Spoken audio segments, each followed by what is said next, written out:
So hello friends, আজকে নিয়ে চলে এসেছি আর একটা নতুন ইন্টারেস্টিং রেসিপি নিয়ে। রেসিপির নাম পটলের দোরমা। তো এই রেসিপিটা সম্পূর্ণ দেখবেন। সম্পূর্ণ দেখার সঙ্গে সঙ্গে শেষে রয়েছে ভীষণ টিপস অ্যান্ড ট্রিক্স। তো বাই দ্য ওয়ে, আমি জয়দেব, আপনারা দেখছেন JAR কুকিং ব্লগস 20। তো প্রথমে পটলগুলোকে একটা ছুরির সাহায্যে এইভাবে ছালগুলোকে ঠিক ছিলে নেবেন। তারপর পেছন সাইডটা অল্প করে কেটে নিয়ে আর একটা সাইড প্রায় 1/3 ভাগ রেখে দিয়ে 1 ভাগ কেটে নেবেন। তারপর একটা চামচের সাহায্যে এর মধ্যে থাকা বীজগুলো বের করে নিয়ে ঠিক এইভাবে করে একটা থালার মধ্যে সাজিয়ে রেখে দেবেন। এরপর সেই বীজগুলোকে আমরা মিক্সারের মধ্যে দিয়ে এর মধ্যে অল্প জল দিয়ে এটাকে ভালো করে পেস্ট বানিয়ে নেব এবং তার সঙ্গে পেস্ট বানাবো কাজু বাদাম, চারমগজ ও এমনি বাদাম। এরপর টমেটো কুচি, কাঁচা লঙ্কা কুচি ও আদা কুচিগুলোকেও আমরা পেস্ট করে নেব। আদা কুচি ও কাঁচা লঙ্কা কুচিকে পেস্ট করে নেব এবং টমেটোটা নর্মাল রাখবো। এরপর আমরা দুধের মধ্যে লেবু দিয়ে ভালো করে ছানাটা কাটিয়ে নেব। এরপর ছানাটা কেটে গেছে, এটাকে ভালো করে ছেঁকে নিয়ে কড়াইতে তেল দিয়ে ভালো করে আমরা পটলগুলোকে হালকা আঁচে ফ্রাই করে নেব। প্রায় 70% আমরা এখানেই ফ্রাই করে নেব। ভালো করে নাড়াচাড়া করে এর মধ্যে অ্যাড করব লবণ ও হলুদ গুঁড়ো দিয়ে এটাকে ভালো করে আমরা 70% ফ্রাই করে তুলে নেব।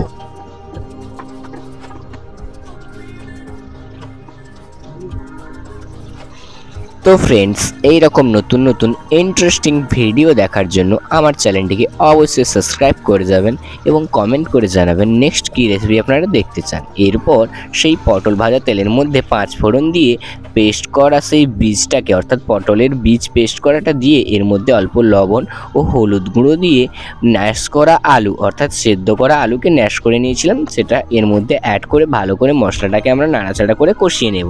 এরপর দিয়ে দেব লঙ্কা গুঁড়ো ও দিয়ে দেব জিরে গুঁড়ো। তারপর ভালো করে মশলাটা কষিয়ে নেব। এর মধ্যে অ্যাড করে নেব আমরা ছানাটা অ্যাড করতে পারেন কিংবা আপনারা এখানে গ্রেট করা পনির অ্যাড করতে পারেন, কিন্তু আমি অ্যাড করেছি ছানা।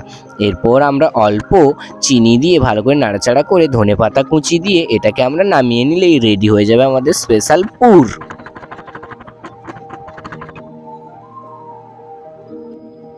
এরপর সেই পটলগুলোর মধ্যে ঠিক এইভাবে পুরোটা চামচ কিংবা হাতের সাহায্যে ঢুকিয়ে নেব।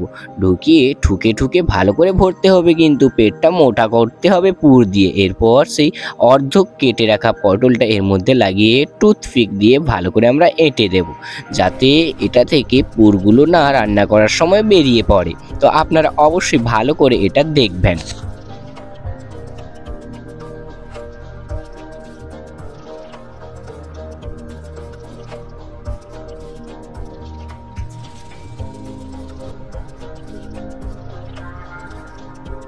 এরপর কড়াইতে আমরা সরিষার তেল দিয়ে দেব পরিমাণ মতো, তাতে দিয়ে দেব চিনি। এরপর দিয়ে দেব কয়েকটা গোটা গরম মশলা, তাতে থাকবে এলাচ, দারুচিনি, লবঙ্গ, তেজপাতা, 1 চামচ জিরে ও কয়েকটা শুকনো লঙ্কা। তারপর দিয়ে দেব পেস্ট করে রাখা আদা, কাঁচা লঙ্কা।